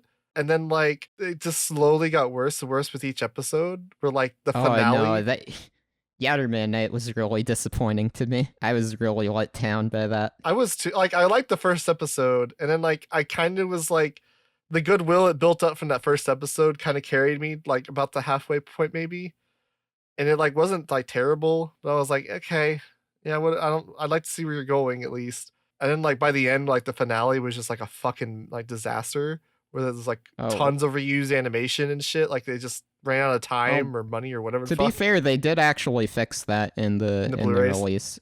Yeah, I think they apologized for that on social media when it happened. Yeah, I was just watching it live, so I didn't watch the Blu-rays, but I didn't either. When actually. I watched, I didn't it wasn't doing enough for me that I want to go back and watch the Blu-rays anyway. But that's 2015. What about a lot of that was Crowds? built up from Gatchaman Crowds, because Gatchaman Crowds was really good. It was just a fun, it was really fun aesthetically, what they were doing, and the kind of misdirection, and with the quote unquote antagonist, and the whole social media thing. It kind of tackles the themes of social media kind of before a lot of stuff was. Yep. As far as the power of social media and cancel culture kind of shit, I guess. Yeah, there's a lot to unpack with Gatchaman Crowds. I should watch it again sometime. I don't really remember it that well. I feel it kind of its legacy is kind of tainted a bit because of Insight. Really? Because Insight was not that great. Because I remember liking Insight more. Really? I thought it was even better. Yeah, I really liked the stuff with because it was interesting how the voting in Insight worked, right? Where it was the people were basically constantly leave it up to someone else to decide the big issues. Yeah. And I kind of, people were really kind of heated over how it treated the public, but it made a lot of sense to me at the time. I liked the action of that one. The ending of it was interesting. I remember it being kind of a weird. Remember it that well. The ending is mild. I guess spoilers for season 1 a bit. I won't get into details, but she kind of fuses with that character, and you're just oh, what the fuck? Okay, just talking to him in his tits. Oh yeah, that's right. Well, that's the first episode, isn't it? No, that's the last. That's the last episode of the season. I think the first episode's the touch, ain't it? What? I think that happens. Oh, she becomes. Yeah, but she becomes it in the first episode, but she didn't fuse with. Oh yes. Okay. I understand what you're saying. Yeah. So Eccentric Family is funny because I actually wasn't watching that at first, even though it should have been on my radar. That was around the time I would have been really into the animated season discussions and stuff. So I was oh, this is my ranking for what I'm watching right now. And people were oh, why aren't you watching Eccentric Family? I'm yeah, goddamn, why aren't I watching Eccentric Family? I'm too busy watching Dog and Scissors. Dog and Scissors, yes. But I ended up going watching it. I'm god damn, this is fucking good. Everything about it is just good. I don't know. Okay. Season 2 is a bit weak. I mean, it's still good, but it's not as it wasn't as memorable for me, I guess. But season 1, with the frog in the well, Ark and stuff, all that shit was just really good. You like Kinkaku and Ginkaku? Those are the twins, right? Yeah. All right. I like how the youngest brother, he charges the phone with his fingers. That's pretty cool. I just the protagonist just being a trap half the time. Just keep turning into a girl. Yeah, no, I love Eccentric Family. I watched both. I joined the hype train for that when season 2 started. I watched all of season 1 and then 2, and I didn't like season 2 as much as at first. But then I watched it again in 2020, and I liked season 2 about as much. I think they make a couple of concessions. You can notice like a couple of scenes missing because it's an episode shorter. There was like one scene in particular I remember looking at and being like, yeah, they must have cut something out for this. But otherwise, I thought it was really good. But Morimi still hasn't written that third novel. He intends on it being a trilogy. Season 3? Whenever he's gonna... He said when season 2 finished that it motivated him to want to write that third one, but we still haven't seen any third novel, so... Which is a shame, because there's still a lot to resolve with Benton's character in particular. Yeah. Summer 2013 is also the start of Yami Shibai, which has gone on to be one of like the longest like running like horror shows, like yeah, because it was just fine. New season, yeah, every year basically. It's based off right the Kami Shibai like old puppet right thing, yeah puppet theater, right? I watched an episode of it, but I couldn't watch anymore because I found it too scary. I stopped watching it after like 3 or 4 seasons. I only watched that much because like it was only 4 minutes each. Right, yeah. I stopped watching it because I was like, this is fucking hokey shit. I did watch Ninja Collection with Sheep one time. We watched all a Ninja Collection. How was that? I remember, so both of us, we watched it together, and for like the first like 3 or 4 episodes, we were like trying to seriously analyze the vignettes. And then the 5th episode, it's either 4th or 5th episode happens, and I felt like it just completely laughed in our face for trying to analyze it. Because it was like, what? Like that whole thing, we were just like in utter shock. It's like, we were trying to take this seriously, guys. So, what would you guys' anime of the season for summer 2013 be? Monogatari season 2 easy. Yeah, I can't really. I don't think I can disagree with that. Eccentric Family season 2 or season 1 is like a close second. Okay. Maybe either Eccentric Family or Stella Joe Gakuen. One of those. Yeah, C3 Boo. Yeah, C3 Boo. Oh. I well, we have stuff to talk about with that. Yeah, certainly. Side knows my history with C3 Boo. Yes. Yeah, I can't wait for that video in 2027. Shut the fuck up. It's gonna be great. We had to blame the Weeb Crew for that video not coming out, okay? That's taking up a lot of my time. Don't sweat it. Which, granted, it is more payoff for the time spent, but at the same time, it is not out. Rome wasn't built in a day. But so wait, what about this show? Because obviously the director went on to make A Japanese Boy Who Draws, which is one of our like favorite short films. But what about this show itself? It was like fine. I mean, obviously Roger liked it, but oh yeah, I didn't dislike it. But it's just like Japanese Boy Who Draws hadn't come out yet when I watched it. I just thought it was like amazing. I was freaking blown away by it because I really loved the main character Yura and like the conflict she goes through, where it's like she gets interested right in airsoft, and then she becomes just like this freaking menace on the field. Like, she becomes, like, hungry with this idea of, like, being better and, like, freaking just winning and, like, being the best. And she becomes, like, an actual, like, monster. Like, no sportsmanship whatsoever. But, like, she goes to... There's one really excellent scene, in my opinion, where she goes to the rival team because she feels, if I recall correctly, she feels as if, like she isn't kind of gaining anything by staying with her friends, right? Mm-hmm. Like they're just dragging her down. So she goes with this, with the rival team who, the main like leader of that team, right? The main captain, I guess you could say. She's like this really tough, character. And so it's really interesting because when she joins that team, she goes in expecting something very different from what she ends up getting.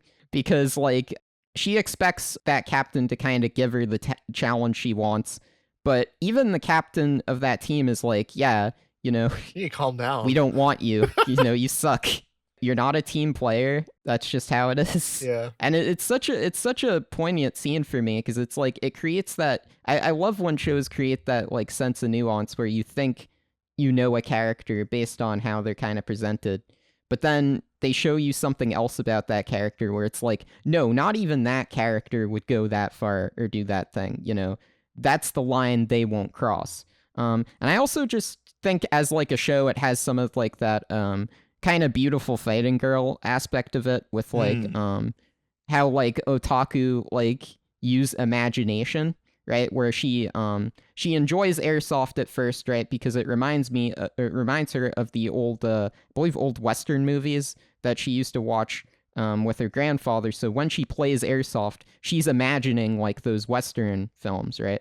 And then that even kind of showcases with like the spirit that she talks to as well. So I thought it was just a really, really interesting series. Well, it's funny because like the manga is nothing like the show, right? Like Really? the manga is just like kind of a Kirara sort of manga where they just have fun playing fucking airsoft. But like the director was like, man, I really want to make something that's like more meaningful.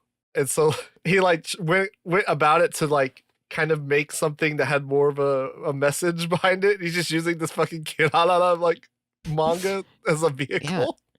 Yeah. What I think is also so great is to me it's like the same exact sort of theming you'll see in like Gainax's most famous and beloved works put into this kind of story. It's almost as if like the Gainax kind of lineage, right, showcases them tackling all sorts of genres, and this is one they hadn't really tackled with that kind of theming before.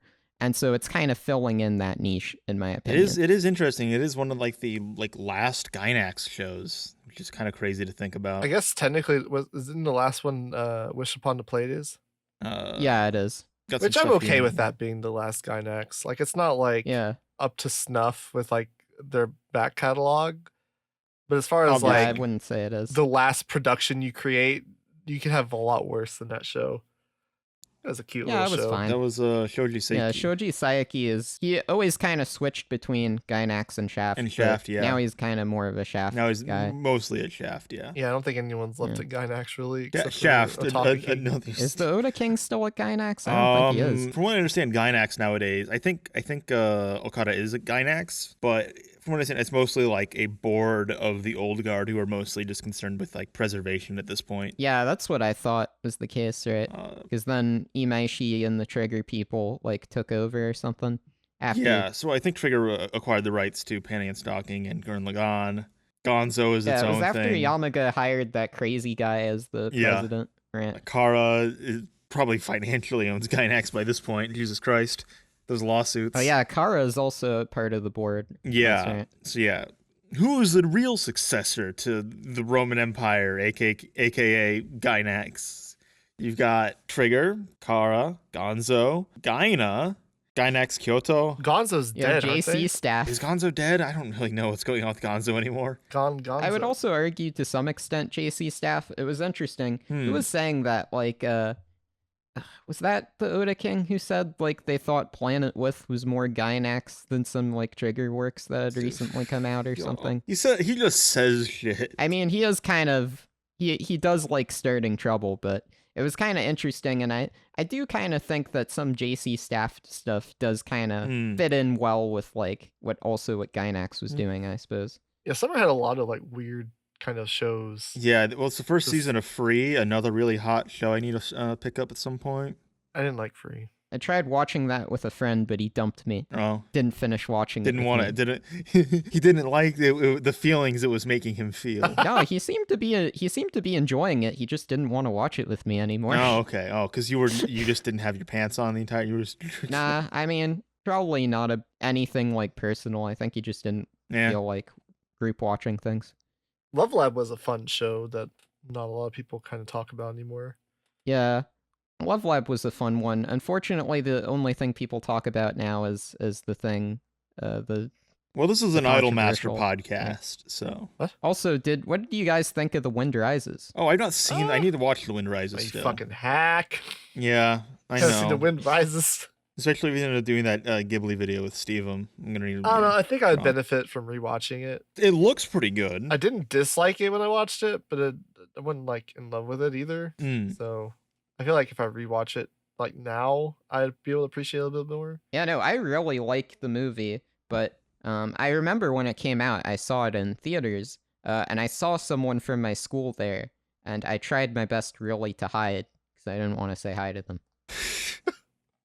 But unfortunately, there were some really rowdy kids who were just making fun of how that guy was short, And it's like, why would a woman like a short guy? And then there's this grown adult who is telling them to shut up, and then the kids stop talking. So that was pretty cool. And then I watched it at animation school too, because they showed the whole thing for my animation history class. Yeah. So I think it's a really, really good movie. Is it my favorite Miyazaki film? I don't know. But I do think it's one of those films to me where it's like, yeah, Miyazaki's an otaku. What is he talking about? What is he talking about? Yeah, very clearly. He might just not be an anime otaku. I mean, he's also that as well. Have you seen the women? He's clearly in a his plain movies? otaku. Yeah. Also, I just want to briefly cover the last season of World God Only Knows. Oh, 'Cause right. it's generally considered right. They didn't adapt the whole manga, but they Manglobe were kind of, this was one of their last productions. I think they had like 2 more left before they went under. The last one wasn't Gangsta? Well, it was technically Genocidal Organ, but they didn't finish it because Geno Studio ended up basically being made to finish it, right? But they didn't adapt the whole manga, but they tried to end it on like a nice note. I personally don't like the 3rd season all that much because I feel like they skip through too much material, so it kind of loses a lot of the fun moments of the earlier seasons and becomes a little too drama heavy. Manglobe had a pretty good year though. I enjoyed most of the stuff. Not Carnival, I found that boring. But, Zettai Kaden Children that had like a nostalgia critic in AVGN in episode 5. Really? Which, by the way, that scene is like a serious scene. That's not like a comedic scene they include AVGN and Nostalgia Critic in. Huh. I've seen the original like Zettai Kanen Children show as well. And like Hobyo Kyosuke spinoff is very different. It's like it's definitely a lot more like dark and serious compared to the TV show, which like the first show has its serious moments, but it kind of has more of that gag comedy spirit because it's the same team that had made Hayate no Gotoku adaptation literally right before. They just like kind of moved on to it immediately. And Manglobe also did an adaptation of Hayate no Gotoku in 2013. They did the Cuties season, which is kind of unfortunately named these days. Oof. Honestly, the whole thing with the Manglobe Hayate seasons, manga fans seem to really hate them. I don't really see what the big deal is with them. I think they're fine. Like, they're not as good as the manga, no, but they're pretty good. Like, they're not gonna adapt the whole story because it's only 12 episodes, so they just pick random fun chapters. They're good adaptations of those chapters. They're fine. The last thing I want to talk about in summer is Ark 9, because it has an infamous reputation. I'm trying to do a lightning round here, if you couldn't tell. I just want to briefly talk about Ark 9, because it has a reputation as being like one of the worst anime ever. I don't see what the big deal is about Ark 9 either. It's just a trailer for an anime that doesn't look very good. It's basically just a trailer. Like, yeah, it's not a very good trailer, but it's just a trailer. Did Kinira Mosaic have like the best finale episode that season? I didn't watch it. Oh, what the fuck? What do you think of it? What's wrong with you? I just never got around No, to it it. was fine. There was a lot of good slices. Like Love Live was good. Server Next Service was also good. Yeah, Dog and Scissors. freaking bombing theme. It was pretty fucking Kiraku Boo, the KKK anime. Oh, the freaking Kanapa anime. Yeah, they never caught fire. That's like one of Kanapa's favorite anime is Chronicles of the Going Home Club. What the fuck?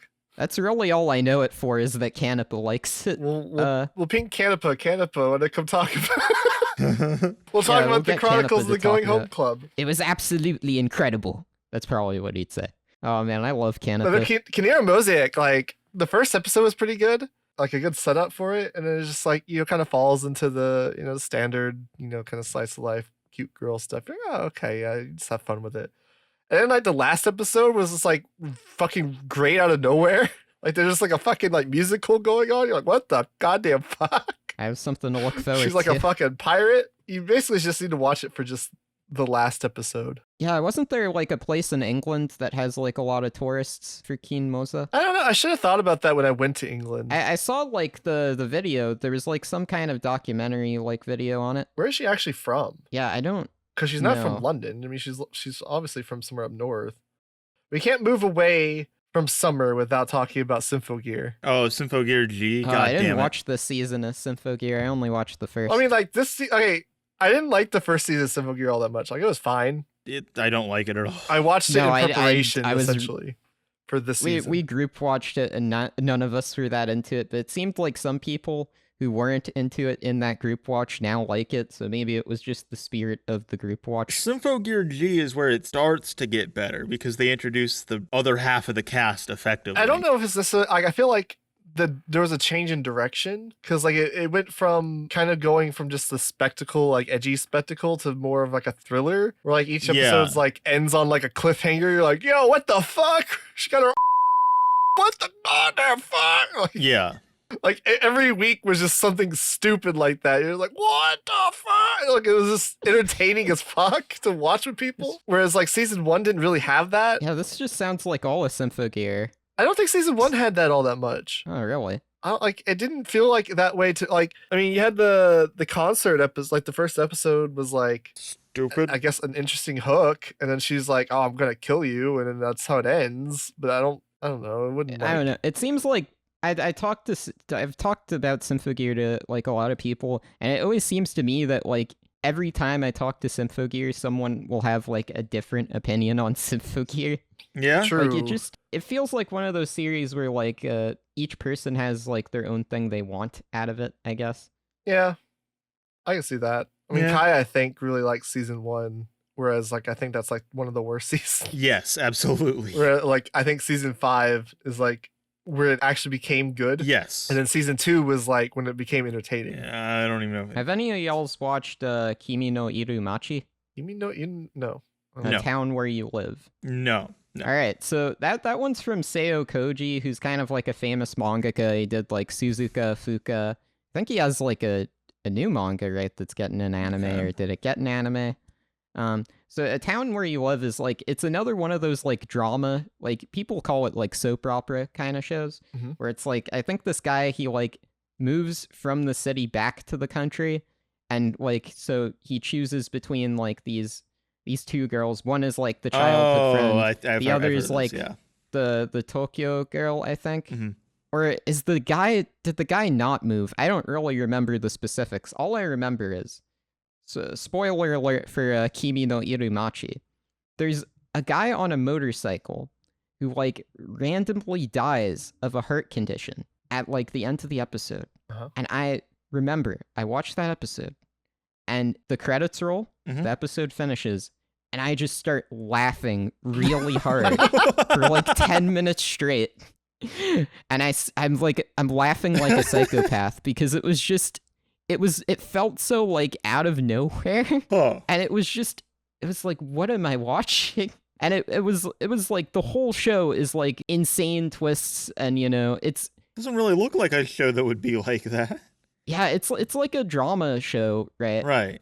Kind of like, you know, Domestic Kanojo, or like something like that. I can see that. But the other highlight of the show is it's directed by Yamauchi, who directed, you know, Casshern Sins, Hana Yori Dango, Yumikui Meri. So the show looks really good. Okay. The backgrounds in particular, they have like this almost like watercolor-esque element to it. It's like a really good-looking show. The manga is also significantly longer than the anime, so like I think that they kind of tried to like speed through certain plot points, is what I suspect, because I was talking to a friend who had read but not seen the anime, and I was talking about that motorcycle guy, and apparently that happens like way later in the manga. But yeah, I thought that motorcycle guy dying was like freaking hilarious. I was at a loss, man. I don't usually laugh at that kind of stuff either. Was it just like it came out of nowhere or something? I just didn't know that. Probably not as funny as the. Think that was gonna happen when I started the episode. Is all I'm saying. Probably not as funny as the Dogram motorcycle death, though. Psycho. Yeah. Do you have anything else to say about Summer? No. I do want to talk. I just want to talk about Fantasista Doll and how. Oh yeah, Fantasista how Doll. Fucking fashionable it was, and rest in peace, Hot Dog Formation. They have a Figma of that main girl. And it's kind of like, okay. Yeah, that has a bit. I've seen people. It has its fans, but it's like one of those niche shows that like not a lot remember. Yeah, what I can tell. I do. This does remind me. Kind of like what you made this podcast for. Yeah, exactly. We're shouting you out. Here's your 15 seconds to shine, Fantasista Bros. Yeah. Also, what was your Mumi? If you don't mind me asking, what was your experience watching Blood Lad? It was okay. I wasn't like a big fan of it. The most memorable part to me, I guess, would have been outside of like the character designs, would have been just the fucking OP with Mayan. Oh yeah. Yeah, it was. Yeah. I mean, it was whatever. It wasn't a bad show. I also feel the same way, but what was memorable was me trying to watch all of Blood Lad in one day. Oh my Because God. I had got home. I was doing an animation program at the time for like 3D animation, and it was a lot of work. And I get home and I'm like, I'm gonna watch all of Blood Lad. Why? So I stayed up really late to watch the whole show in a day, and I just remember really struggling with that last episode. So every 5 minutes, I would like pause probably less than 5 minutes, honestly, maybe like every 3 minutes. I'd pause the episode, go into the bathroom, and wash my face to stay awake, because I'm like, I'm not going to sleep until I finish this last episode of Blood We Lad. will watch all of Blood Lad. Continued in part 2.